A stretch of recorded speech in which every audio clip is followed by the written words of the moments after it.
Director of the Canadian Journalism Foundation. On behalf of the CJF and the Globe and Mail, our partner for tonight's event, thank you for being with us for this special CJF J-Talk with award-winning journalist, war correspondent, and author Jeremy Scahill. If you would like to join tonight's conversation on Twitter, you can do that using the hashtag CJFJTalk. I'd like to thank CPAC, Canada's Public Affairs channel, for its broadcast of tonight's event, and a warm welcome to our live stream audience. Thank you for joining us. We'll be taking some of your questions during the Q&A via the Twitter hashtag. This is a milestone year for the CJF. We're celebrating 25 years of working to preserve, provoke, and enhance excellence in journalism. Part of that mandate is this public speaker series, CJF J-Talks, bringing the brightest minds in journalism to Toronto and across the country to take a deeper look at the role of media in society and the biggest challenges facing the industry. We hit another landmark with tonight's event. This J-Talk sold out in a record 36 hours.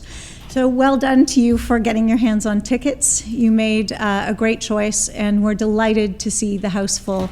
It speaks to the enormously important work of intrepid investigative journalists to expose difficult truths, to challenge and provoke, to scrutinize the use of power, and to inspire change. Your host for tonight's event is another natural-born truth-teller. David Walmsley is editor-in-chief of the Globe and Mail. He's held senior positions at Canada's largest newsrooms, and before coming to Canada, he worked for several major publications in the UK.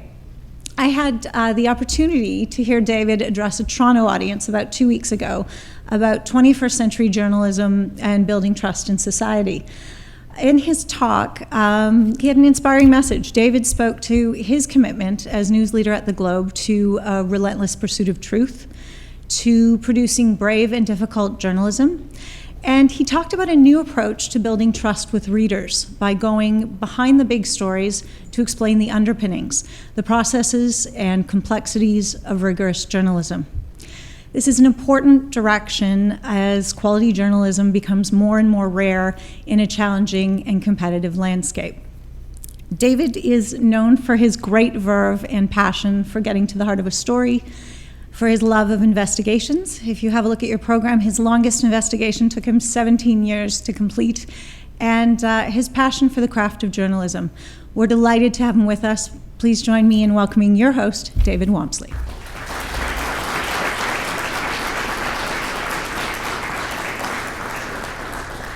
Thank you very much, Natalie, and good evening to all of you. I hope that the next 90 minutes doesn't feel like 17 years to you as we look at some of the important issues that Jeremy Scahill has brought to light. As Natalie says, the role of journalism today has never been more important amid the inchoate crisis of interconnected global economic downturns and challenges. Where is the clarity? Where is the leadership? What can we as journalists offer to provide some real light on some complex issues?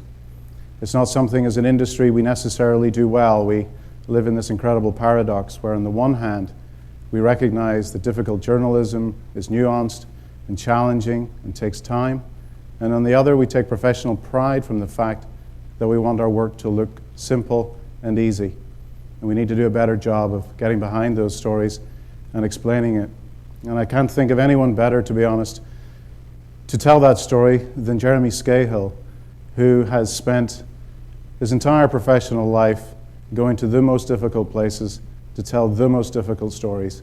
And it's an absolute delight to welcome him tonight. The ability to do this work requires not only the strength of character of an individual, but strong organizations. And that's why the Globe and Mail is behind tonight. The Globe and Mail believes in strong journalism, in attacking corruption, in attacking the wrongs in society, and offering up a leadership position wherever we can. But tonight is about Jeremy, his book, The Dirty Wars, The World is a Battlefield. To begin with, we'll roll a video which really highlights and showcases what the next 90 minutes is going to be about. Please roll the video.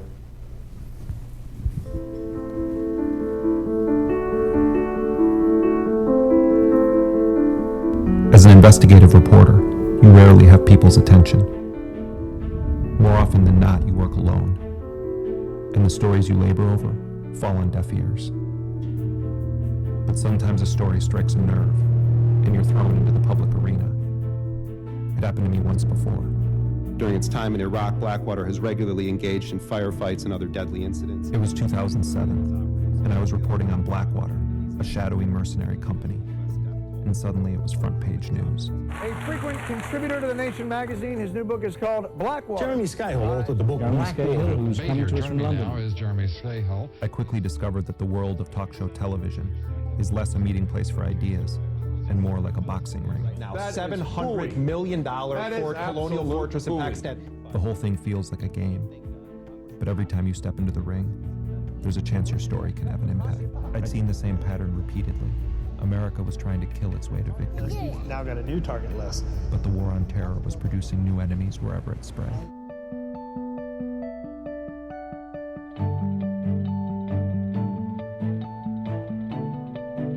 Now we continue with Jeremy Scahill. He's the author of Blackwater, The Rise of the World's Most Powerful Mercenary Army, and his latest book is called Dirty Wars, The World is a Battlefield.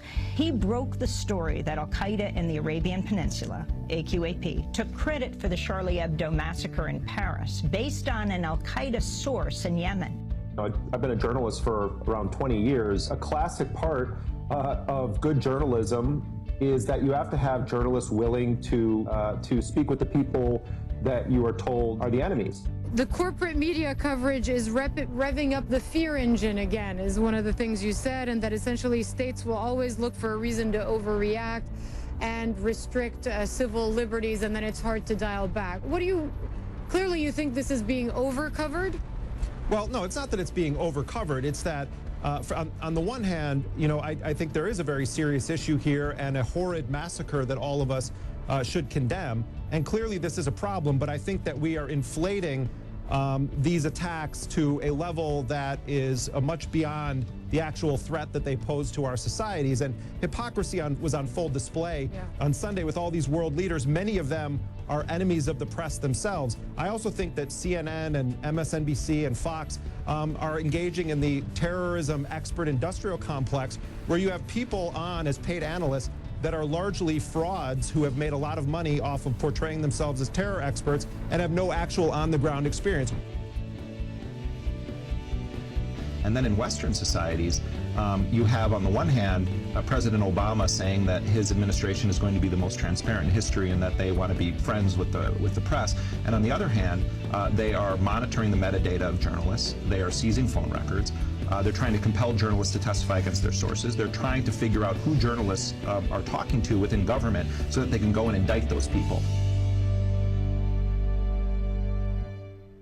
Ladies and gentlemen, Jeremy Scahill.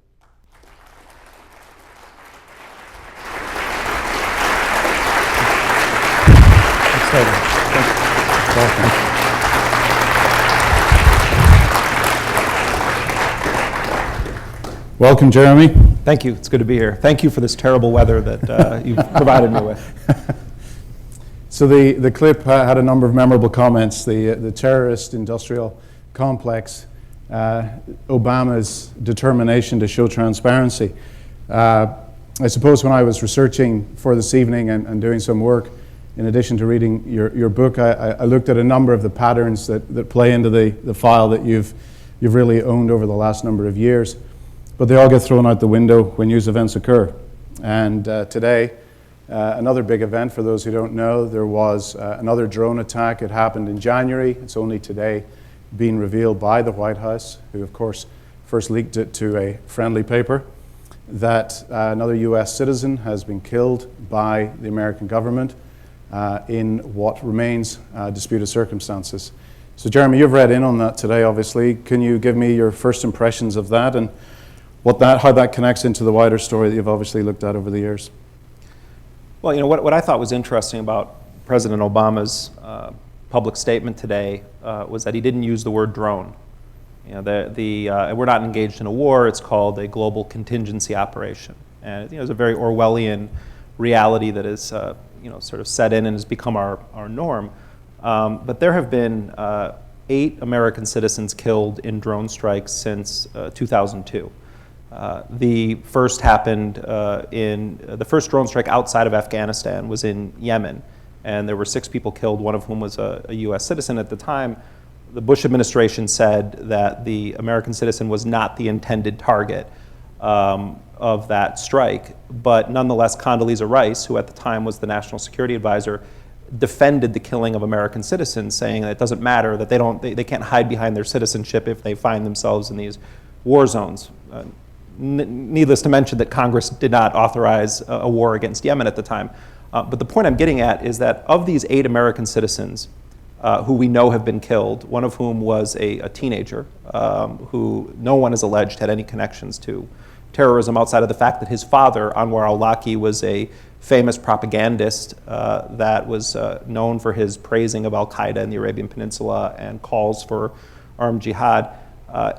In only one case does the U.S. government acknowledge that the American citizen they killed was the intended target, Anwar al-Awlaki. What that means is that there are 7 Americans who were killed when they weren't the intended target. So if you look at a 1 in 8 track record, and then you realize that the overwhelming majority of people killed are not American citizens, they're Pakistanis or Yemenis or Afghans, it makes you wonder how many thousands of those people were not the intended target. How many of them were actually posing an imminent threat to the United States? I bet that John Brennan, the CIA director, would be hard-pressed to show us evidence that they've killed almost anyone who actually was engaged in an imminent threat to the United States, which is the standard that Barack Obama says is used to authorize drone strikes. The revelations today taught me 2 things. One, there has been a dilution from previous understandings that the president himself no longer signs off on each individual mission. I guess the sheer number of missions makes that impossible. And the second one was that there was no knowledge of who it was they were attacking when they attacked in the Afghanistan-Pakistan tribal region. But in the end, upon reflection, they concluded they had managed to kill an al-Qaeda leader, they said, who was an American, also 2 Western hostages, an American and an Italian. Were you surprised that they, in their attempt to show transparency, that they revealed as much as that, which I think actually raises more questions? Well, I mean, I would like to see an apology from President Obama for the countless innocent people who are not American citizens or Italian citizens that have been killed. I would like to see a lot more transparency in the aftermath of these operations. I mean, you know, because you run a news organization that has reporters in the line of fire and in dangerous areas, that the famous line from I.F. Stone is true: governments lie. And it's often the case that only when journalists or human rights organizations go to the scene of a drone strike is the official narrative challenged. We're regularly told, 8 suspected militants have been killed. What is a suspected militant? And since when is that the legal standard for the death penalty? What the United States is basically doing is implementing a global death penalty that relies on pre-crime, like Minority Report, Tom Cruise, where people who we think one day may pose a threat to us, we assert the right to kill those people. So I think that the drone program, like much of the national security apparatus, is shrouded in totally unjustifiable secrecy. And so while the White House did this today, I'm not so sure that they leaked it to the Wall Street Journal, and it definitely is a friendly paper when it comes to these issues. I think it's maybe that the Wall Street Journal reporter had gotten wind from someone in the counterterrorism community that was a source, and the White House wanted to get ahead of the story. So they acted as though they were going to be transparent on this. I don't know that they would have made this announcement. The fact that they killed an American citizen who was an aid worker and not affiliated with a terrorist organization put them in a unique position. But this administration claimed that it was going to be the most transparent in history, and in fact has secrecy policies that I think would make Richard Nixon blush. President Obama said that he is responsible for every counterterrorism mission, and he accepts personal responsibility for this. But is it not an Achilles of the media that we amplify the message through the individual leadership? To your point about the terrorist national industrial sector, the decision makers seem to be belonging to a Byzantine web of different affiliated groups that are official or unofficial. Where do you begin as you investigate to figure out how much of this is even something the White House was aware of? Well, we have a tradition in the United States that when a politician achieves or wins the nomination of the Democratic or Republican Party, that they then have what's called a full access briefing from the director of the CIA. And so when then Senator Obama defeated Hillary Clinton and became the nominee, Michael Hayden, who was the CIA director at the time, flew to Chicago, where the Obama headquarters was, and he briefed Senator Obama in the federal building in Chicago on all of the national security threats facing the United States at home and abroad. And those briefings are designed to overwhelm these politicians who may end up being president, to overwhelm them with fear of another attack, particularly in the post 9/11 era, of another 9/11 style attack. And then once they come into office, or once they win the presidency, then you're briefed by 12 intelligence agencies, all of whom are singing the same tune. We need these authorities. We need you to expand this. Yes, I know on the campaign trail that you said you wanted to scale back U.S. military operations, but Mr. President, if you don't authorize us to start going into Yemen and hitting harder, the American homeland could be hit. It would take an extraordinary person, and we haven't seen that kind of a person in American political history, to actually stand up and say to all the generals, all the admirals, all the intelligence agencies, you know what, I want to hit the pause button on all of this lethal activity. And I want to actually understand the calculus of, is our counterterrorism program making us more safe or less safe? So when you start to investigate this, you can go down the largely meaningless rabbit hole of investigating the politicians. But what is more important, and I'm sure this is true in Canada as well, is to investigate the permanent national security bureaucracy, the people that aren't subjected to elections, the people that aren't really subjected to meaningful oversight, the people that at the end of the day can wait out any democratically elected official and then continue on with their game. And to me, that's the premier story in Canada and the US when it comes to these issues. It's not about Harper, it's not about Obama, it's about the people briefing them. It's about the people who are justifying their own budgets and their own existence and are engaged in, I know there's legislation pending in Canada now that could have a great impact on civil liberties here, focused on so-called lone wolf terrorists. These agencies have engaged in a massive power grab that in large part is a result of playing on the very real fears of a lot of ordinary folks in Canada and the United States that terrorists are going to come and get them. When in reality, it's a relatively minor threat certainly compared to school shootings in the United States, and I'm sure there are equivalents here in Canada, although not the school shooting variety.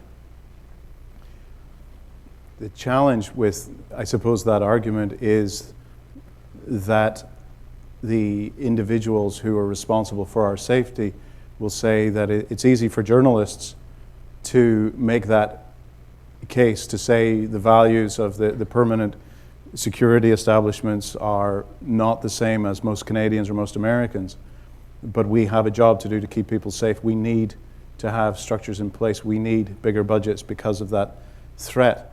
What forum exists to better understand the challenges that all sides have? If you take the premise, a more benign approach, that people are trying their best to keep everyone safe, but the politics gets in the way and it becomes a fight and a tussle over money and over budgets. Right. Well, I mean, first of all, we supposedly live in democratic societies. We don't have Tywin Lannister as the shadow, power ruler of Canada or the United States. I mean, this ain't Game of Thrones, man. And if we want to hold our values and our system up as some sort of shining city on the hill and say to the rest of the world, this is how civilized democratic people organize themselves, then you have to actually mean to hold yourself to higher standards. I would, as a reporter who has spent time on the ground in Yemen, Somalia, Afghanistan, Iraq, elsewhere, I would argue that we've hit a point, particularly in the post 9/11 world, where our stated counterterrorism program is actually encouraging terrorism. And I don't say that just from sitting on a couch somewhere. I think we're making more new enemies than we are killing actual terrorists. And those new enemies are not necessarily going to be terrorists. They're people with a legitimate score to settle. George Bush in the rubble of the World Trade Center went there and he said, the people that did this are going to hear from all of us. The tone was all about revenge. And that's the so-called leader of the free world getting up there and talking like a reckless cowboy who's somebody who's hitting on his girlfriend and he's just going to wrestle him up and take him down. And it's like, but you meet with people whose family members were killed in night raids or drone strikes, and how can you look them in the eye and say, well, you know what, you actually don't have a right to plot an attack against a U.S. government entity? I mean, that's the world we're in right now. And it's, people might attack me for saying that, but I think that our own counterterrorism officials are some of the leading breeders of terrorism right now. One of your most personal moments, I think, in the documentary that connects with the book is the story of the Daoud family, Mohammed Daoud, who was a police commander in Afghanistan and was killed in a night raid that I think remains unclear as to what exactly was the intended purpose.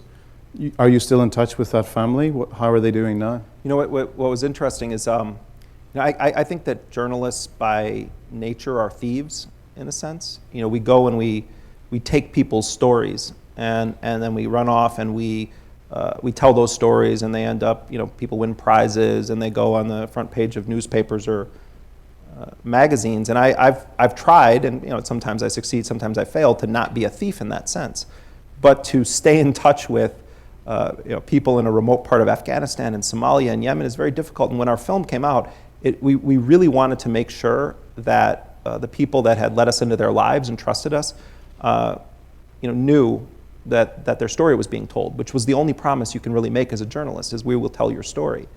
And so we made great efforts to make sure through our Afghan colleagues that we worked with that they all could see the film. And I didn't in a million years think we were going to get nominated for an Academy Award. And I was sitting in my pajamas on the couch watching the ceremony. And I remember seeing a picture of Mohammed Daoud's family. That was the picture that they put up when they said we had been nominated for an award, and just tears were streaming down my face. Not because I was happy that we were being nominated for an Academy Award, because I couldn't believe that there was a human representation of people that had been killed in this night raid in a far-off part of Afghanistan. And to me, it felt like in some way we had made good on our promise to tell their story. But that family is still suffering tremendously. And it is unclear why exactly they were killed. I've heard from U.S. soldiers American soldiers that knew Mohammed Daoud after our film came out. And they said, we saw your film and cannot believe that the U.S. would allege that these people had any connection to the Taliban. This guy was alongside us fighting the Taliban. It's a challenge not to be a thief, but I try as hard as I can to stay in touch with the people particularly the people that took risks to make the Dirty Wars film possible. Now, journalists are not just thieves. They also, when they get into difficult situations such as that, and you tell a personal story, sometimes stumble over the next part of what we call the string as you pull at it. And you saw in that, in the aftermath of the killing, where the US soldiers had actually used a knife to remove the bullets, presumably to cover up some clues. There was subsequently a community meeting with a very senior ranking US general. Mm-hmm. Admiral McRaven. Yeah. So take it from there as you introduce both yourself and then the readers to this new entity, JSOC. Yeah, I mean, JSOC actually has been around since 1980. It was formed in the sort of out of the ashes of the failed attempt by the U.S., this is when Jimmy Carter was president, to rescue the American hostages in the U.S. Embassy in Tehran, Iran. And they tried a number of, it wasn't just Ben Affleck on a bicycle. They actually tried a number of sort of paramilitary and military operations, and they were sort of disastrous, and there was a lot of infighting among different military units. So the sort of dark ops folks at the Pentagon came up with this idea of creating an all-star team of the U.S. military that would draw from the elite ranks of what at the time was called Delta Force, U.S. Navy SEALs, very high-end helicopter pilots called the Night Stalkers. And they basically created a command that was not meant to ever be in the headlines, not meant to ever have a website or a Wikipedia page.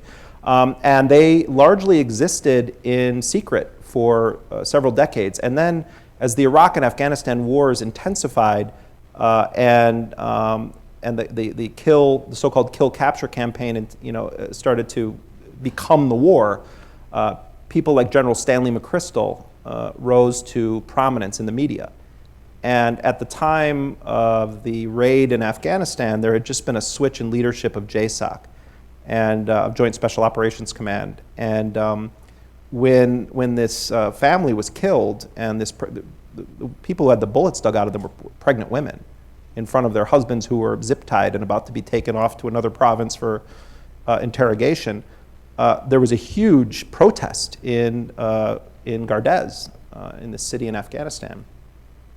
And so the US military needed to figure out a way to quell what was a spreading sort of uprising. There have been a number of killings of prominent Afghan family members in a variety of areas, and there was this fear that it was going to boil over.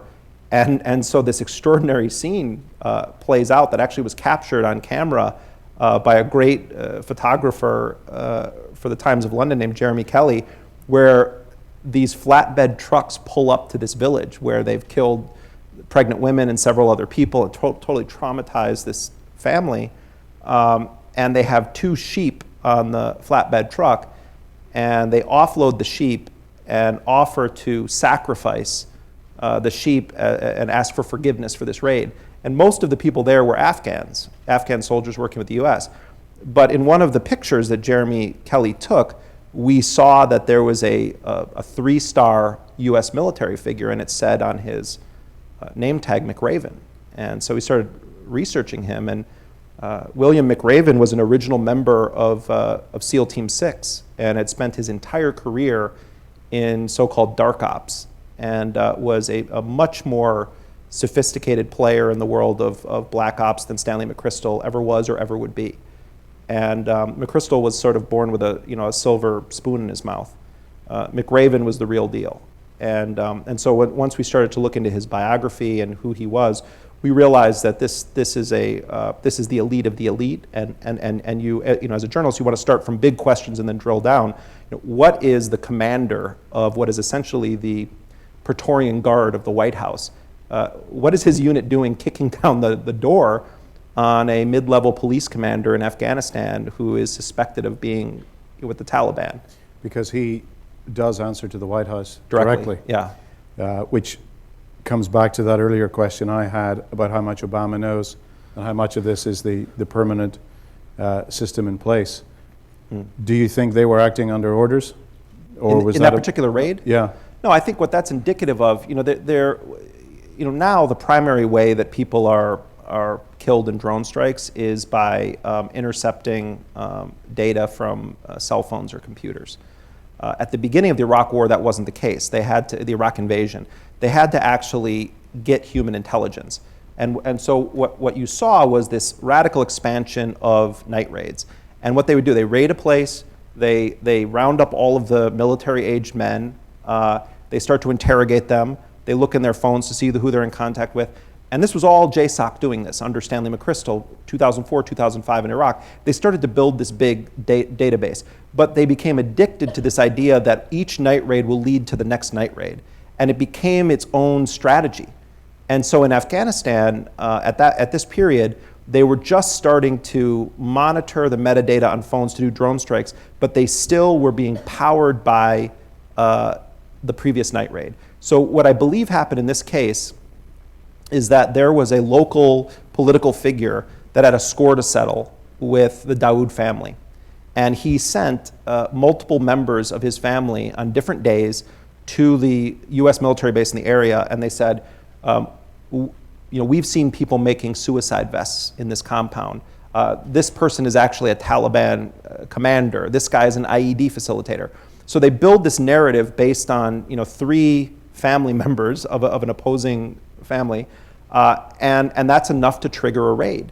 So from the perspective of a tactical perspective of US Special Operations Forces, they are trying to systematically go through and dismantle and kill all of the IED, improvised explosive device makers, the Taliban infrastructure in these areas. And so we've got 3 independent Afghan sources that are telling us that this is a Taliban compound. And this is a classic tactic that is played out in Afghanistan and in Iraq, where people will settle, decades-old scores by convincing the Americans or the Brits that their neighbors are Taliban, when in reality they have nothing to do with the Taliban. And in this case, it was the exact opposite of being Taliban. It was a guy who had killed multiple members of the Taliban and been shot at repeatedly by the Taliban. So, I mean, it sort of shows the bankrupt nature of how the U.S. was waging, this war in Afghanistan. But you're asking an interesting question about how much does Obama know. I think Obama knows a lot. Obama is an incredibly sophisticated, intelligent leader who I think came into office in part on the notion that he wasn't like a cowboy like Bush. He gave a very carefully crafted speech opposing the Iraq War in October 2002, before anyone knew who he was outside of Chicago, where he said, I don't oppose all wars, I oppose dumb wars. And if you really read that speech, he was articulating a fairly hawkish extension of Bill Clinton's foreign policy, but trying to put a spin of legitimacy and legality on it. Then he comes into office, and he wanted to do healthcare, he wanted to do the economy. Afghanistan was his big priority. And basically, I think that people like Stanley McChrystal, David Petraeus, and William McRaven, along with the heads of the CIA, the NSA, others, basically pitched Obama this idea: you can outsource counterterrorism to JSOC and the CIA's paramilitary division, and you'll never have to put an American boot on the ground in Yemen or Somalia, and let us take it from here, Mr. President. You worry about the other things. People like Rahm Emanuel, who at the time was Obama's brain, they used to call Karl Rove Bush's brain. Emanuel was Obama's brain when it came to strategizing politically about their policies. Rahm Emanuel's in all these briefings, and he's listening to the generals, the admirals, everyone else, and he's imagining what a one-term presidency would look like, if there's another attack in the United States. So I think that the most cynical, kind of awful part of all of this at the beginning was that a large part of the reason why Obama so warmly embraced JSOC, the CIA's paramilitary division, is because of his political advisors' concern that if he didn't listen to them and something happened, he would never win a second term, which is not a good reason to set policy. Yeah. You raise so many questions with that answer alone. One of them is sourcing. It's very interesting if one looks at the inconsistency, before I get to the sourcing. On the inconsistency of Obama's treatment, we've been working on a story at the Globe, which rolls tomorrow, which takes a very interesting look at a case involving 3 Manitoba students who all went missing in 2007. The intelligence briefing got to President Bush. We wrote about it first in 2010, the Lost Boys. And what we've now discovered is that one of those lost boys, the US citizen, is in a Manhattan prison. Mm-hmm. He was one that the House Intelligence Committee debated whether they should kill him. And for whatever reason, the United States arrested him, which raises the question of whether the power of arrest is not available to them in more occasions than perhaps they use. The other 2 are Canadians. We believe them dead, and we believe them killed by drones. It raises the question, which we have not yet established, but raises the question of whether or not they were killed because they weren't US citizens, and the US citizenry actually offered a degree of protection. I don't ask for comment on that. It's a story that isn't in the public domain till the morning or later tonight on the website. But what I think it highlights is the level of complexity that we're entering into amid the various degrees of shadows and shades, that there is no monopoly of knowledge on all of this stuff. And the journalism is critical in order to emphasize and highlight some of the issues. That's more a comment from me. On the sourcing side of things... Can I please, say something about this? Please, yeah. I mean, I'm very much looking forward to reading that piece, and I've been following this case as well. I mean, there are a couple questions that I have about this, obviously I'm not, fluent in Canadian politics or the Canadian intelligence apparatus. I would ask, if I were a journalist here in Canada, whether or not Canada had fed any intelligence on their own citizens into the various databases shared across the Five Eyes coalition, and whether or not that data was used to potentially track and ultimately kill citizens of Canada. But we also know that the United States has stated clearly that U.S. citizenship doesn't exempt you from being killed in a drone strike.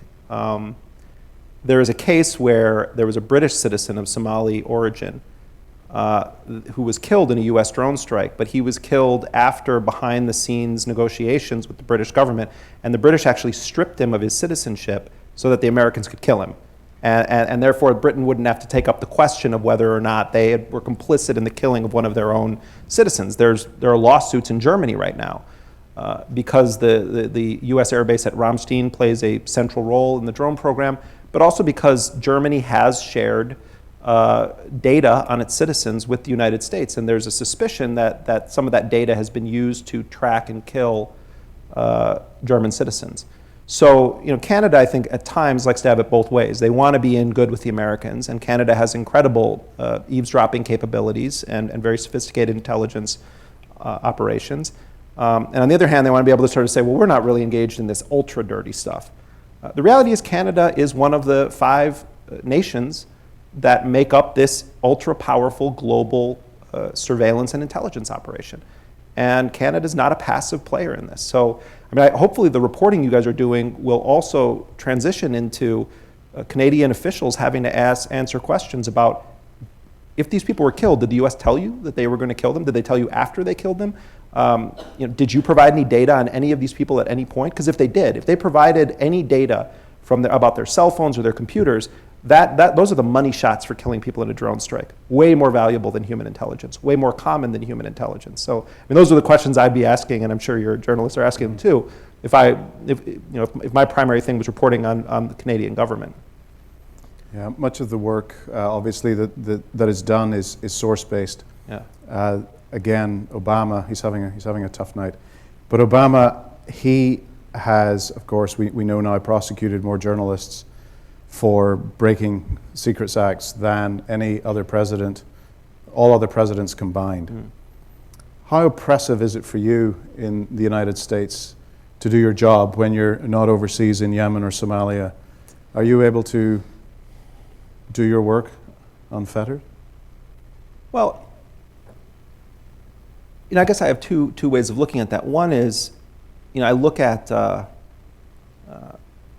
the incredible risks that journalists are facing around the world right now, and record numbers of journalists are being killed in Syria and Somalia and Mexico and Iraq, and the overwhelming majority of the journalists being killed are not, famous white Westerners. They are largely Muslim journalists who are working either for wire services or stringing for, Western news organizations so they can have that local flavor or that on-the-ground feel.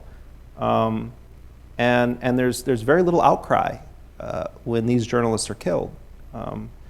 James Foley and Stephen Sotloff, 2 journalists that were beheaded by ISIS, the journalism community and I think the world reacted with horror and condemned those atrocious executions.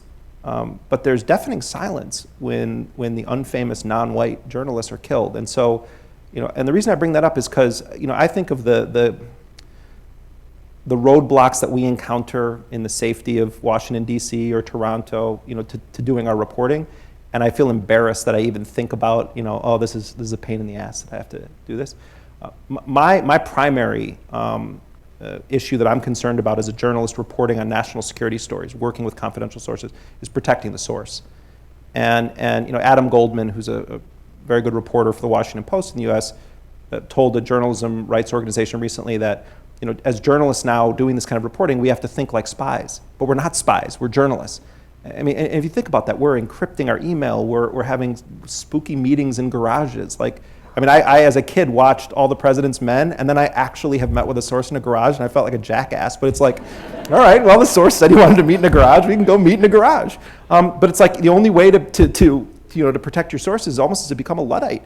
And you look at James Risen, who is an incredibly brave reporter and a great reporter. There was this campaign with threat of imprisonment for him to testify against his alleged source. And his alleged source, Jeffrey Sterling, was an African-American employee at the CIA who had previously filed a discrimination complaint against the CIA, and he's facing a couple of decades in prison for something that was a legitimate leak to a journalist that had actual meaningful news value and should have never been secret. David Petraeus today just received his sentence for leaking classified information, not to a journalist, but to a woman he was having sex with that wasn't his wife. And he gets a slap on the hand and a $100,000 fine. Jeffrey Sterling, potentially 20 years in prison. Chelsea Manning, 30 years in prison.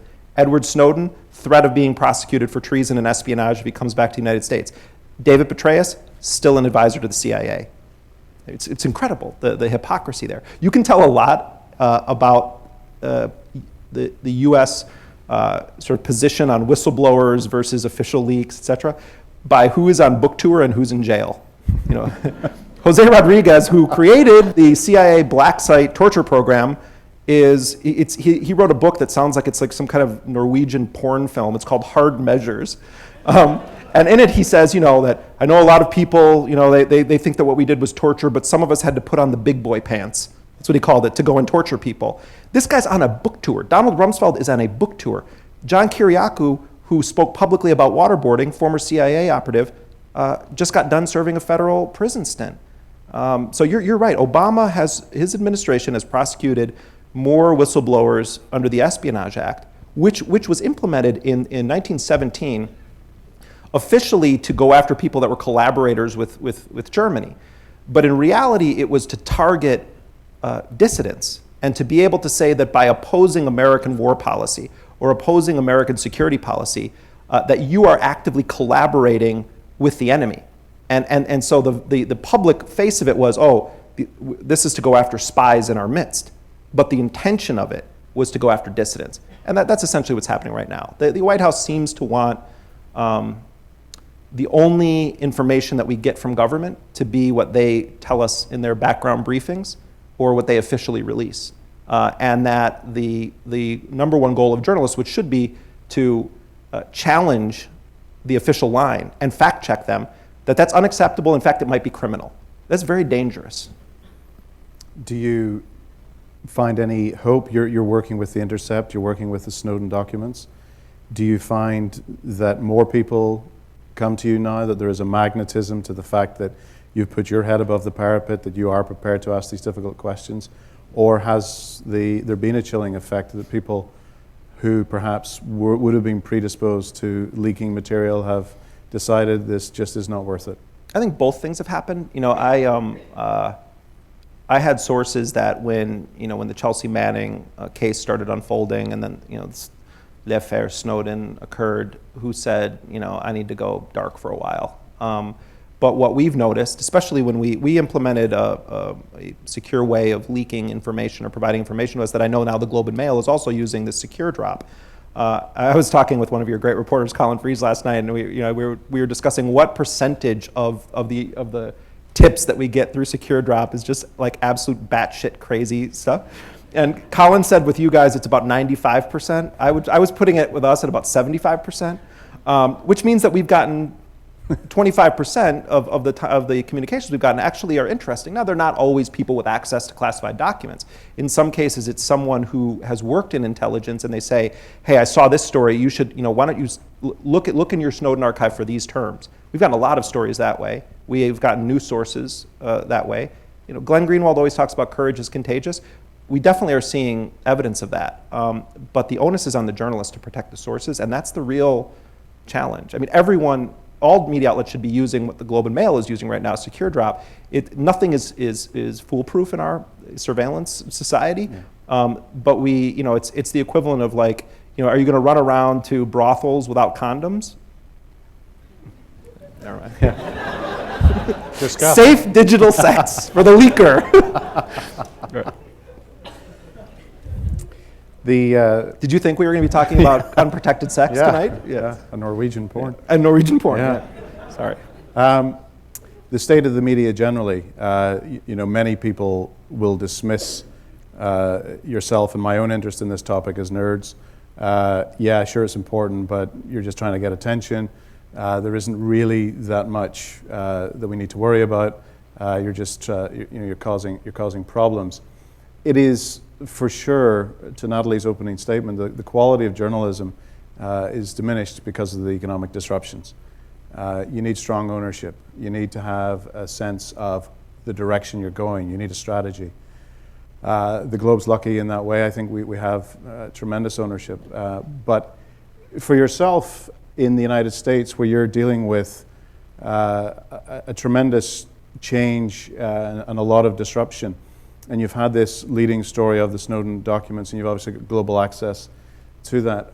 How are you finding the state of the media generally, and how do you find the work of the Intercept is working as a business model? Because you have to make money. Well, as a business model, we are absolute failures. We have never made a penny and probably never will. And I mean, I can share with you. Maybe this is boring to people, so I'll try to limit it. But you know, part of what happened, we went through a period where Glenn and Laura Poitras and myself, we were wondering whether or not the whole thing was going to fold. You know, we had started off with what we thought was going to be, you know, an omnibus site that was going to cover everything, and that was sort of our understanding. And then, you know, we have a sole funder, Pierre Omidyar, who was, you know, one of the founders of eBay and you know, the 100-something richest man in the world. He's worth like $9 billion or something. You know, odd person for Glenn and myself to be sitting across from.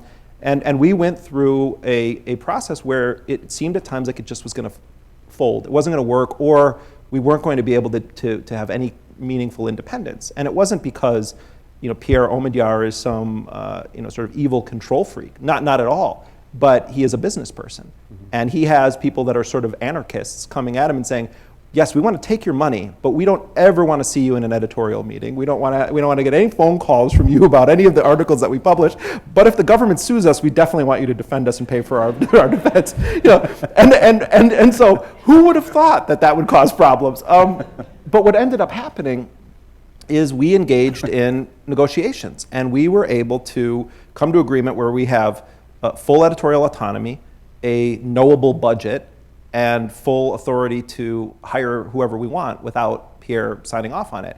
And we have a commitment, and you know, it's funny to hear a billionaire say this. He said, I don't have any expectation that you're going to be generating any revenue. I just want you to do the journalism that you've told me you want to do. And particularly over the past 3 months, we have a new editor-in-chief, Betsy Reed, who's fantastic. That's borne out. You know, I've only heard, the only thing I ever hear from Pierre Omidyar is, oh, nice job on that article. We don't ever hear anything from him anymore, and he made good on his commitment. Now, we're in a totally privileged position in the sense that we have funding, we're building something from the ground up, we've had all sorts of growing pains, we've made all sorts of mistakes, but I think that, you know, if we fast forward to a year from now, the Intercept will be known for doing a narrow number of things really well. And I think that focusing in on certain key issues, stories, beats, and really reporting the hell out of them will be our place on the journalism landscape. So will you take documents such as the Snowden collection, and that will inspire you to travel, or will you delink yourself from Snowden entirely and go to where the news is? We're not going to delink ourselves from Snowden at all. You know, one thing that's kind of fascinating, you know, I generally haven't worked on the Snowden stories. I recently started to do some of them, but that was more Glenn and other people that were working on those. And there were all sorts of limitations because of the way that we were protecting the documents. It was really hard to get a lot of people searching those documents. And we've been working more and more on that. But when I actually started doing searches in the Snowden archive, I'm astonished at how many stories are unreported right now. You know, the Washington Post only had a small fraction of the documents. The Guardian only had a small fraction of the documents. The New York Times has a tiny fraction. ProPublica has a small fraction. There are thousands of stories to report there that have great meaning to our lives. The challenge is we have great responsibility because we have the whole archive. So we are moving toward developing aggressive partnerships with a variety of journalists around the world, and to try to get as much of the Snowden archive reported as possible over the course of the next 2 years. But I mean, I'm much more interested in you know, pursuing leads that come in from other sources. You know, we have the Snowden archive in place, and we want to report it thoroughly. But but there are so many other fascinating components to the national security state. The NSA is just part of it. And most of those documents are NSA or GCHQ documents. The CIA, the US military, a lot of those documents don't pertain to them. That's what I'm interested in. When you were dealing with the book, you traveled to quite a number of countries. What was the most difficult story that you were able to convey of all of the challenging ones? Because it isn't a happy read. Well, actually, the most difficult story was one that I couldn't figure out how to convey. We were in Mogadishu, in Somalia, and we were at a khat cafe, where people chew khat. By the way, I love khat. It's my favorite drug I've ever had. I don't know if you how into drugs you've been in your life, but like khat is amazing, and it's I'm going to digress for a second, but I assure you it's worth it. So there's like 3 stages to chewing khat, and it's it's sort of like you have a chaw in your mouth, but like Yemenis are like true Yemeni khat chewers have massive cheeks. Like I cannot believe Squirrel how cheek. much they can get in there. It's like amazing. It's like a small Death Star is in their mouth. Oh, bam. And when I was in Somalia, I was chewing khat, but never really got into it. And then in Yemen, I got baptized in khat, which means that you have to actually cut the inside of your jaw with the leaf in order for it to start getting into your bloodstream, and then you really experience khat. And so once I cut up my jaw, internally and started to feel the effects of khat, I realized how kind of central it is to reporting in both Somalia and Yemen. Because, and because the United States has such ridiculous policies about drugs, we're like the only government in Yemen whose diplomats were banned from chewing khat. So it meant that no one would ever tell the Americans anything because everything gets done at a khat chew. So it's like, you're the jackass not chewing khat, get him out of here. It's like, CIA guys cannot know anything in Yemen on the ground because they're not allowed to chew khat, poor guys. But there are 3 stages when you're chewing khat. And the first one is sort of like you're like the parakeet. You're just talking a mile a minute, and you have the best story that you're going to tell everybody, and you're just going on and on and on. And then you transition into the lion, where you're just chilling. You're listening to everybody else in their parakeet phase. And then you hit the donkey, the jackass phase, where you're just clowning and oh my God, I had some agreement made with some Yemeni tribal sheikh to start exporting cars to Yemen at the end of a khat chew, and I was like, woke up the next morning and I'm looking at my notebook and I'm like, we especially want Honda Civics. I'm like, what the hell is a Honda Civic? What's this talking about? But so anyway, when That's a dangerous job you're in. Hey. But no, the thing is, I was trying to figure out why, no one would do interviews with us in Yemen, and it was because they were all at khat chews. So once you start going to the khat chews, then everybody will do an interview with you, especially if you catch them in the jackass phase, and you're really lucky. I was at a khat chew once where Ali Abdullah Saleh, the former dictator of Yemen, who still is actually in power, I was supposed to be meeting with him and some of his advisors, and so I went to the deputy foreign minister's house, and we're sitting there. And this gendarmerie arrives with all of these bags with the presidential seal of Yemen on them. And it was khat from Ali Abdullah Saleh. He never showed up, but he sent the official khat of the presidency in Yemen so that we could chew it with his advisors. On a not so light high note, we were in Mogadishu and we were at a cafe where people were chewing khat and drinking tea, and at this time, Mogadishu, Al-Shabaab was still in control. This was in the summer of 2011.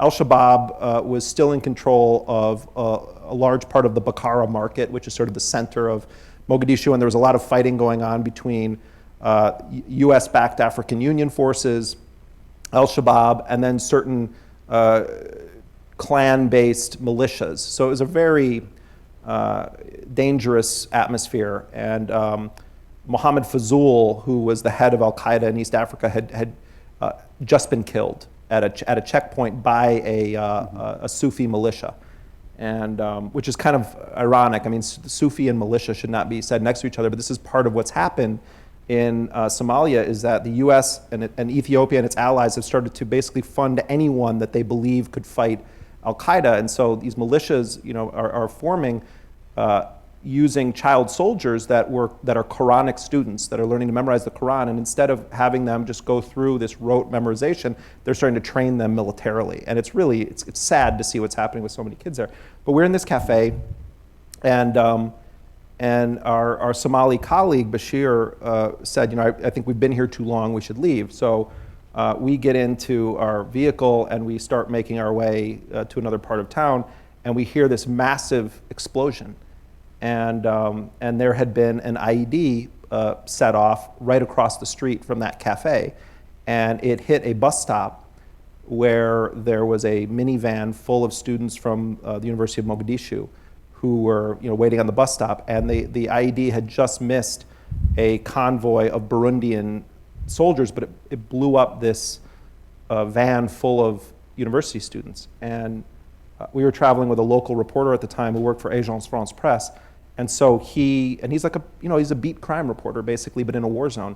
And we went with him to the central morgue in Mogadishu and the hospital. And we saw all of these students that had survived, who were missing limbs, that had shrapnel embedded in their faces. And they were coming up to us holding bloodied ID cards saying, have you seen my friend? Have you seen this person here? And they're asking us as journalists, because we were moving around the hospital. And this one guy insisted that we take this ID card and try to find this kid, a friend of his. And he has shrapnel all over his face, completely covered in blood, but he's just saying, do you know where my friend is? And so we go down to the morgue, and the AFP reporter was doing the who, what, where, when, why, and was just trying to get a count of the dead and what are their names and how many. And we're in this morgue, and there were 3 bodies on tables. There's no air conditioning at all, and it's sweltering hot, and there's flies everywhere.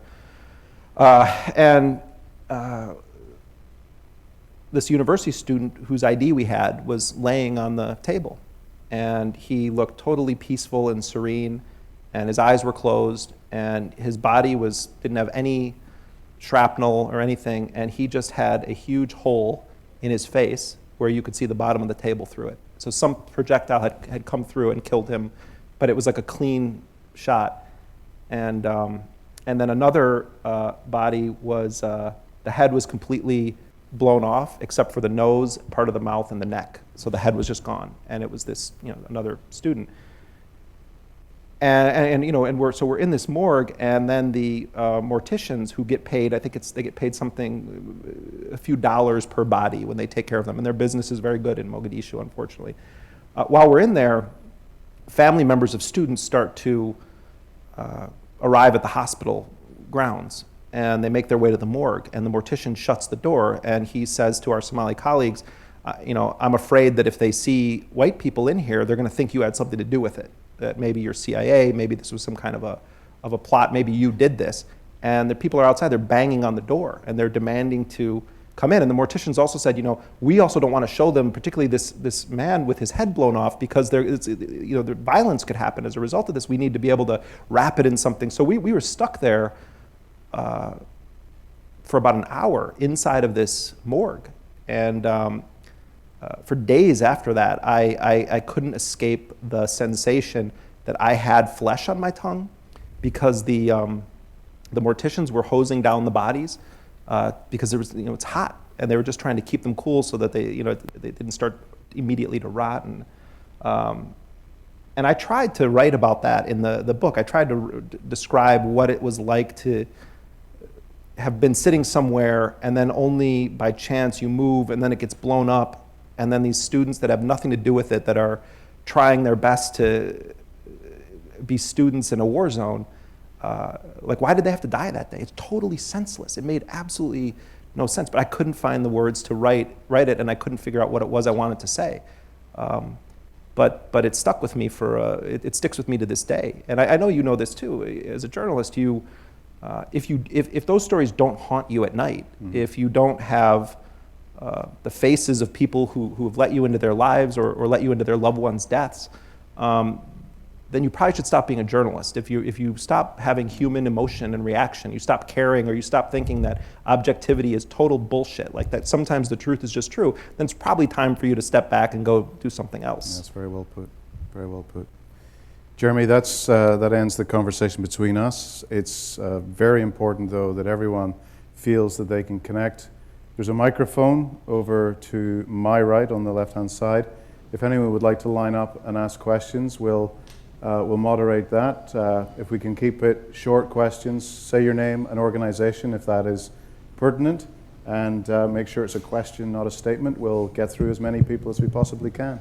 And we've got 30 minutes, so we've got until 8:30 Eastern. Thank you. Hi, Salim Khan, InvestigateNet. I'm curious, we just saw some of the Blackwater mercenaries convicted just a little while ago, not too long ago. And I'm curious about your perspective on what that might mean, if anything, for other incidents that involve Blackwater. I think something like 80% of the incidents they were involved in, they shot first. So I'm curious about what whether there's anything to be taken away from that. Just by way of background for people that may not have been following the story as closely as you are. In September of 2007, a group of Blackwater contractors who were working for the U.S. State Department and the CIA in Iraq opened fire on a very crowded intersection in the middle of the day, and they killed 16 Iraqis, including a 9-year-old boy. And they said that they had come under fire, and that has not been proven, and it seems like it's a complete lie that they had come under fire. But the point was that they were driving down the wrong side of the wrong direction on a one-way road. An Iraqi car didn't stop fast enough. They fired a projectile at it. It blew up the car, and then that opened a period of 10 minutes or so of just sustained automatic gunfire, at the end of which there were 16 Iraqis killed and scores of others wounded. And through a very complicated process and a lot of internal manipulations by the U.S. State Department to try to stop them from being prosecuted, the U.S. Justice Department actually went ahead and indicted 4 of these guys. A 5th guy pled guilty and then agreed to testify against his former colleagues. So they were convicted by a jury in the United States of, in one case, murder, and then in other cases, manslaughter. And several of them are receiving multi-decade-long sentences and probably will never see the light of day. And other guys sentenced to life in prison. And so, this is being portrayed as holding Blackwater accountable. But the reality is, those guys weren't there in a vacuum.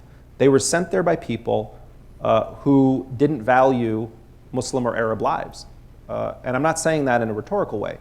Eric Prince and other people that ran Blackwater created an environment that encouraged the killing of people because they were Muslim or because they were Iraqis. And they would go night hunting with night vision goggles and gun people down. They would shoot people for sport. They were using steroids and other drugs, and they were riding around just shooting people. The fact that these guys got prosecuted is justice in some sense. They did the actual shooting of these actual Iraqis, and they killed them.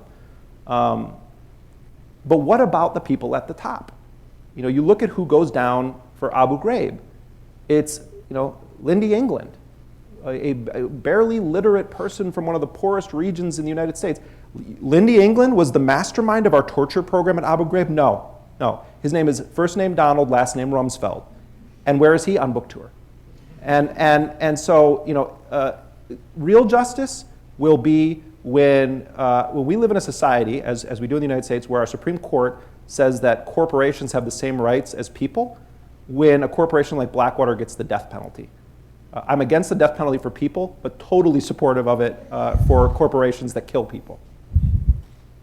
So if I could just follow up, do you think that these convictions have any sort of long-term potential for further legal action? No, I think it was the token case. I also think that there were certain prosecutors that just didn't want to drop it in the U.S., and I give them credit for that. Like I think they really wanted to see justice. I think there are several survivors of that massacre who are really amazing, compelling people.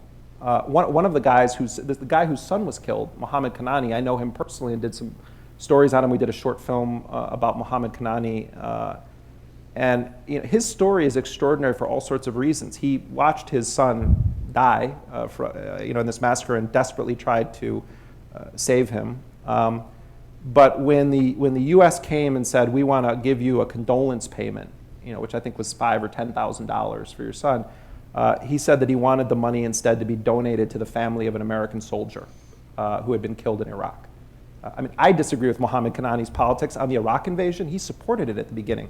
But this is a guy whose 9-year-old son was shot in the head, and he privately, not publicly, doesn't hold a press conference, privately says to the United States government, no, I want you to take that money and give it to the family of an American soldier who was killed in Iraq. How can you, as a prosecutor in the United States, when you look at that kind of a story and you get invested in who his son was, to walk away from it would be tough. And I really do think part of it was a human component, and part of it was they needed to be able to say they did something to Blackwater at the end of the day. So they take the guys lowest down on the poll. Guys who had done one term in the military, not the elite of the elite, and they let them go to jail for life. And we can say, oh, Blackwater, we took care of that case. So no, I don't think it has any real meaningful implications going forward. They now make private security companies, in order to get a contract from the US government, you have to voluntarily sign some code of conduct that is totally meaningless. It's just a piece of paper. So no, I think we're going to continue to see these kinds of things happen. Thank you. Next questioner, please. First of all, thanks for coming, Jeremy. Really appreciate that. My name is Basil. I'm a Muslim youth coordinator here for this community center here in Toronto, and really started to take an interest in politics and whatnot in your work when I was denied entry into the U.S. last year. I used to go to the U.S. all the time, have my family there, and my lawyer and I tried to figure out what happened. No answer whatsoever, but we're still working on it. I'm still optimistic.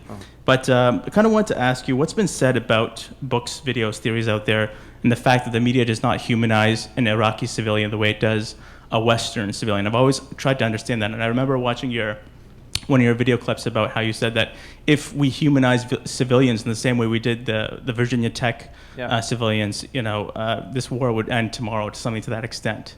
And I just wanted to know more about that in particular, because I think that the American people are amazing people. They're very resilient, and you're one of them, right? And so if they knew it was happening, if the knowledge was out there, but I really want to know with the media, the corporate media, how is it that it gets away with we killing 1 million Iraqis and not it being mentioned at all? Okay. Thanks. Yeah, I appreciate that. And the fact that you're being denied entry to the United States is, there's major litigation right now based on the no-fly list, and a lot of the plaintiffs in these cases, and they are actually winning some of their legal cases, are of course Muslims or Arab Americans. And we published, much to the government's anger, the 170-page rule book that the U.S. government uses for watch listing people. We published it in its entirety, and we got it from a whistleblower. And that initiated some litigation against the government based on the idea that we, even as American citizens, are not allowed to know whether or not we're on the watch list, and if we are, why we're on the watch list. So that's being challenged. But one of the things that we discovered in these secret slides that we got along with the watch list manual was that the number 2 city in the United States where people that are on the terror watch list reside is Dearborn, Michigan, population 96,000, and the other cities were all huge American cities: New York, Houston, San Diego, Chicago, and then little Dearborn, Michigan. Why? It has the greatest percentage of Muslim Americans and Arab Americans per capita of any city in the United States, and that's why it's being targeted. It's abundantly clear. You can't look at that and come to any other conclusion. The only act of terrorism that has ever been knowingly plotted from Dearborn, Michigan, was a white Vietnam War vet who tried to blow up the largest mosque in the United States. The situation you're in, you could be on that list because of one uncorroborated Facebook post or tweet. That's what our reporting showed. You could be on that list because your number was found in the phone of someone and your name is similar to someone else's. They can put dead people on the terror watch list. They actually justify it by saying, well, maybe terrorists want to use Osama bin Laden's name as their nom de guerre. And what? Get on a plane saying my name is Osama bin Laden? Like, I mean, these are our best and brightest intelligence operatives. So I mean, I hear you, and I think that's and you know, your lawyer should look at the recent litigation. This is a very hardcore, serious issue of racial and religious profiling that's happening. As to the Iraq story, I mean, just in short, I don't think that the war would end tomorrow because I think Islamophobia is on the rise. I think that there is a very effective fear machinery at play that manifests itself both in media and in the statements of politicians. But I do think that Muslims and Arabs and Pakistanis and Afghans and increasingly Somalis are being dehumanized in a systematic way. And the so-called lone wolf terrorism problem, which I know you're dealing with in Canada, and there's a lot of debate about this, it's as though if you put the word Muslim or Islamic next to any sort of other identifying characteristics of a gunman or something else, it's like it catapults into this other category. I mean, we should be profiling deranged white dudes who play video games in their parents' basement who then go and shoot up schools in our country. It's not that there's not a problem. It's not that some people that there are not Islamic radicals who believe that what they're doing is going to result in them going to paradise. That exists. But that doesn't even rank in the top 10 problems we face in our societies in terms of violence. And I think that like the media is at its best when tragedies like the school shootings happen or the Charlie Hebdo massacre happens because the victims become human beings to us. We knew about the teacher who threw herself in front of the door to protect her students from being killed. We knew the name of the little boy who was killed in the Boston marathon bombing, and he's been repeated over and over during the Jahar Tsarnaev trial and sentencing. And it's great journalism. And it's journalism that makes you care about the story. Our challenge is how do we replicate that same sense of empathy or concern or care for people who live on the other side of the missiles a world away. It's what David's reporters are trying to do right now. It's what we try to do. That should be the real challenge of journalists. I don't give a flying fuck about the real housewives of Jersey, but I do care about the real widows of Baghdad. And yet we don't ever hear those stories unless journalists go there and tell them. So I don't think that the war would end, but I think it would force a debate that we're not really having and that people feel isn't really their problem. Yeah. Next question, please. Hey, I read an article in Der Spiegel. I'm not sure if you saw this, about Haji Bakr, and they found his sort of blueprints for the Islamic State, and they were pretty secular blueprints compared to a lot of the rhetoric about it.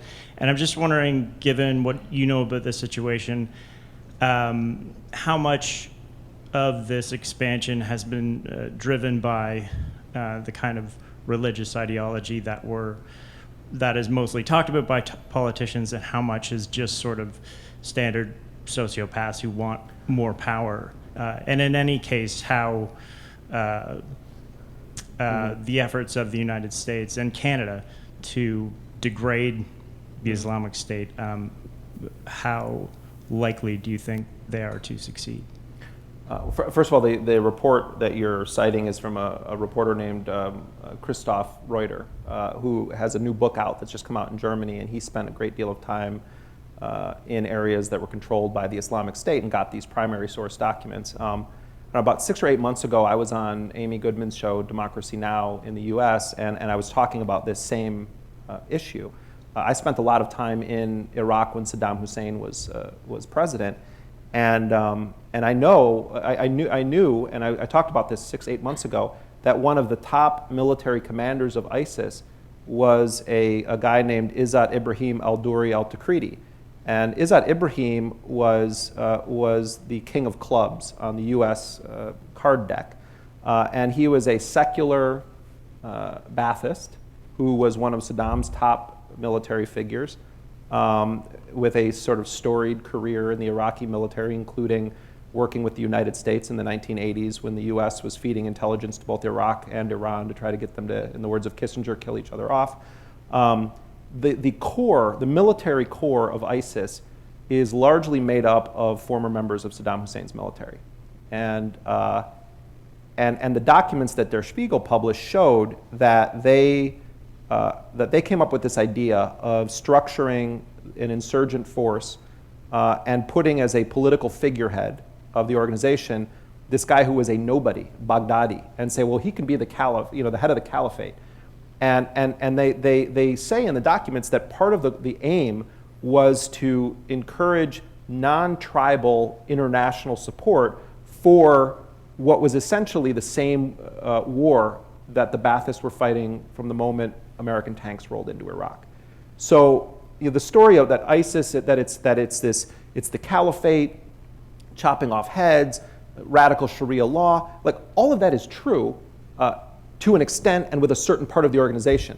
But that's not as interesting as who's really running ISIS. And where is ISIS getting its weaponry? The people running ISIS were largely the military people, Saddam-era military. The weapons that they have largely been seized from the US supplies left behind for the Iraqi military and the Iraqi government. So to just make this about Islam or radical Islam or savages or people that want to live in the 13th century, I mean, that is so missing the actual point here. I mean, this is in a way blowback. And so in order to sort of fight this, you can approach it from the perspective that you're in war against radical Islam, which is the dominant theory right now in the West. Or you can say, how do we negotiate with the people that are actually in charge that mostly are fighting to retake land that they had when Saddam was president? That's the biggest motivating factor in large parts of Iraq. I'm not trying to discount the radical militant elements there, but they've largely been attracted to it so that they can die as fodder for a war that is largely about tribal control of certain areas of Syria and certain areas of Iraq. So I don't know if that makes, I don't want to understate how atrocious the beheading is and some of that stuff, but I also think that we're missing a huge part of this story, and in doing so, we're lessening our ability to negotiate with who's actually in power, if we even want to negotiate. I don't see a military solution to what's happening, because I think you would have to kill off every single local person from certain areas of Iraq and Syria. They are ultimately fighting the same war they've always been fighting. Thank you for your question. Thank you. I've got a question from the Twitter sphere. Steve Nixon. What, in your view, was the political motivation behind the recent march by world leaders in Paris? Would have been after Charlie Hebdo. And I suppose the absence of Obama. Yeah, I mean, I wouldn't read too much into the Obama absence. I mean, I'm a very tough critic of Obama, but I don't think that I don't think he was like snubbing it because he's a secret Muslim, which actually was said on American television that's why, because he supports radical Islam. He also is somehow a communist. He's a Mau Mau, a communist, a socialist, a black nationalist, and an Al-Qaeda sympathizer, and a Nobel Peace Prize winner, all wrapped in one. Look, I mean, maybe this is cynical, but I think it's true. I called it a circus of hypocrisy. You look at all of these world leaders from Benjamin Netanyahu to Angela Merkel, and everyone in between. And almost all of those leaders, in some way or another, are waging a war against a free press in their own country. And I mean, I like everyone, I was utterly horrified at what happened at Charlie Hebdo, and I am a free speech absolutist. I mean, I believe in free speech for despicable white supremacists in the United States. I also believe in the right of people to respond to it in whatever way they feel appropriate, but I think they have a right to their free speech. But I think that those world leaders were, they're jumping on a bandwagon. And in a way, I felt like they were kind of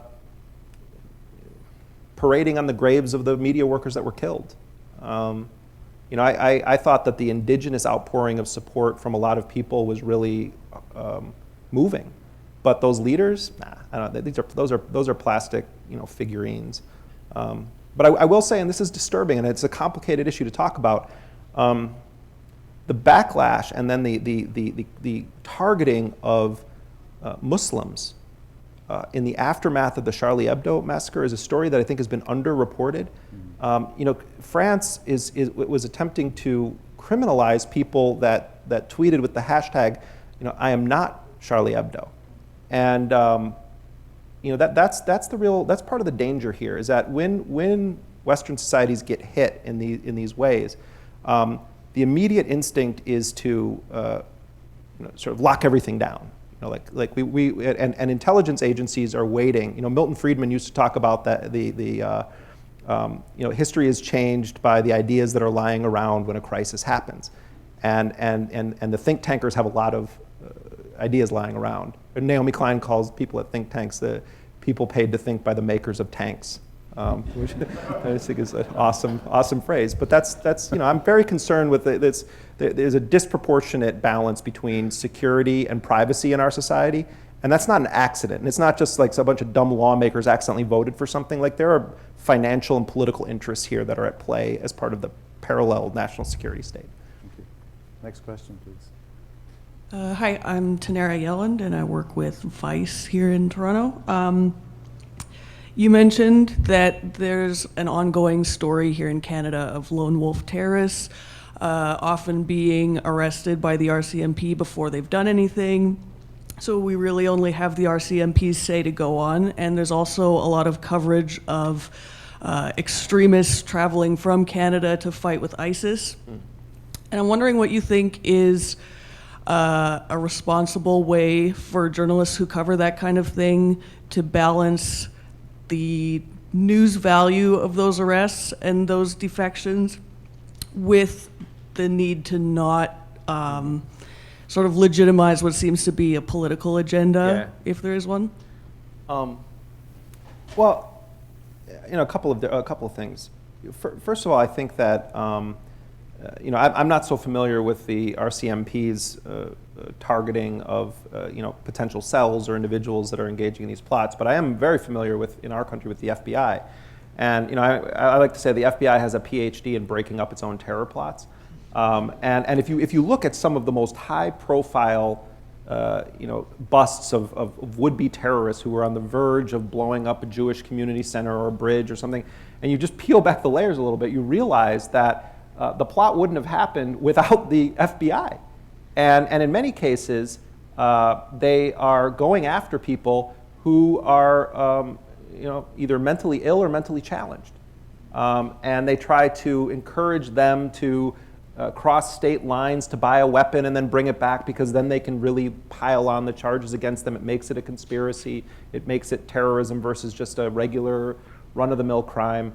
And I think that as journalists, we have an obligation to be extremely skeptical when our intelligence and law enforcement agencies claim to have broken up a terror plot. Their track record is too dirty in the United States in particular, but I'm sure there's some of this in Canada too. I'm not following it that closely. But no journalist I respect ever believes the first press release of the FBI about these terror busts. And almost always there's some bullshit sitting in it. So I would just say, like with everything, you should, obviously be very skeptical. The other thing, and this may be, I don't know, I may get pushback on this, but I think it's true, so I'll say it. I think that we should be examining how it is that young people from, scores of young people from Canada have traveled to either Somalia or areas controlled by ISIS in an effort to join up with the group. The same is true in the United States. I see a lot of those young people more the way that I see, the Columbine shooters than I do Osama bin Laden. I think that they're falling, and they're struggling with their identity, and they're at a vulnerable stage in their lives. Who catches them when they're falling? I mean, this is true of a lot of young people in general in society. It's true of the kids who shoot up schools. It's true of the Somalis from Minnesota who want to go to join Al-Shabaab. They're not born wired with some, perverted version of Islam that's going to motivate them to go and blow themselves up at the gates of the African Union Peacekeeping Force compound. Something is happening there on a human level. And I think we should be focusing on looking at the similarities among a lot of particularly the young people that are going over there, and try to address how it is that there are systematic failures that lead to them wanting to go over there. I mean, that to me is a more common sense approach than saying, we need to be targeting the mosques, we need to get informants and snitches in all these places. Because at the end of the day, I don't think it's going to be as effective. So, I think we just need to kind of take a deep breath, look at this in terms of its scale, scope, actual threat, and then study individual cases. Why did this young person go off to do this? Like you guys are reporting on the Winnipeg 3, what motivated them? Why did they want to go and do that? What was happening in their lives? To me, that's much more interesting than just, well, they heard Anwar al-Awlaki one day, and next thing you know, they're just blowing themselves up. I mean, it's just bullshit. That's not how the human mind works. I think we've got time for 2 more questions, briefly, if you'd like to come to the mic. I'm Cody. I go to U of T. You briefly mentioned how when President Obama was elected, different security advisors approached him and essentially kind of said, like, we need the funding and, like, we need you to authorize all these things. And I was just wondering if there's any ideas you have about, like, there is the upcoming American election, and of course there will be a new president. If there's a way that you can mitigate, like, those effects from those, like, advisors. I mean, that's the $64,000 question. Well, look, I think that I believe that we should have a requirement in the United States that anyone who gets elected to any position in Congress or the White House should have to wear like a NASCAR outfit with the logos of all of the companies that funded their campaign. I think it would be amazing transparency. I would like to see that in Canada too, where you could just, it's like, hey, here's Lockheed Martin over here, and we got Boeing, Big Pharma. But corporations are totally in control of our political system in the United States. In some countries, you take suitcases full of cash and bribe the politicians.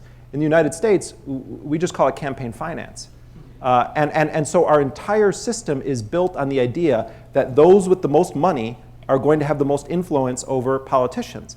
And those with the most money are generally large corporations that bundle their funding together, and they make it so that anyone who's going to win will have an incentive to support the manufacturer of the weapons that they make, or to ensure that their drugs make it to market even if they haven't fully been tested.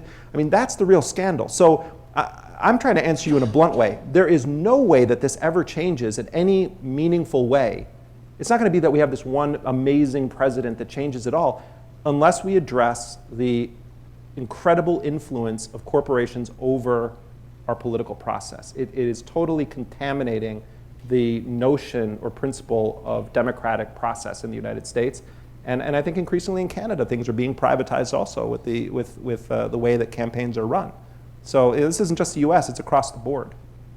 Okay, last question. Anyone got a last question they want to squeeze in?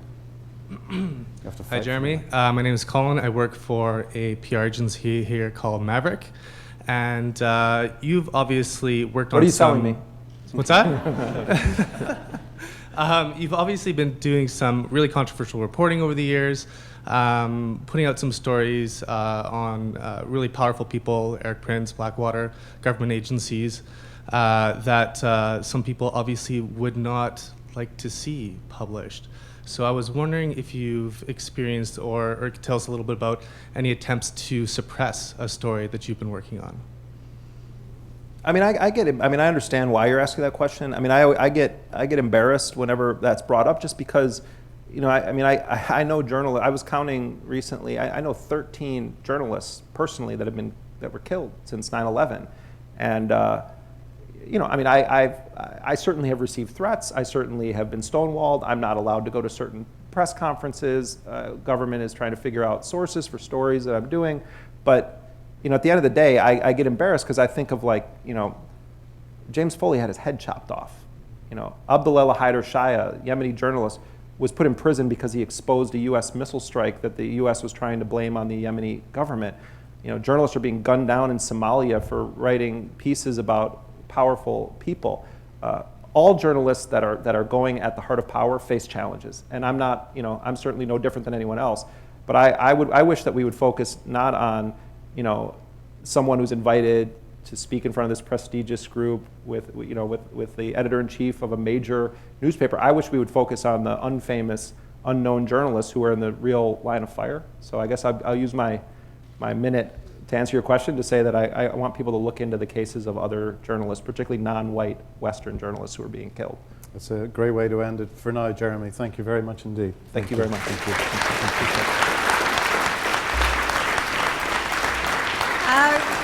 We've been treated to an absolutely superb hour and a half of discussion and some stories of cut madness. On behalf of the entire audience, I would like to thank Jeremy Scahill for being with us and David Walmsley for making this a conversation that we can all benefit from. Please join me in a round of appreciation for our speakers.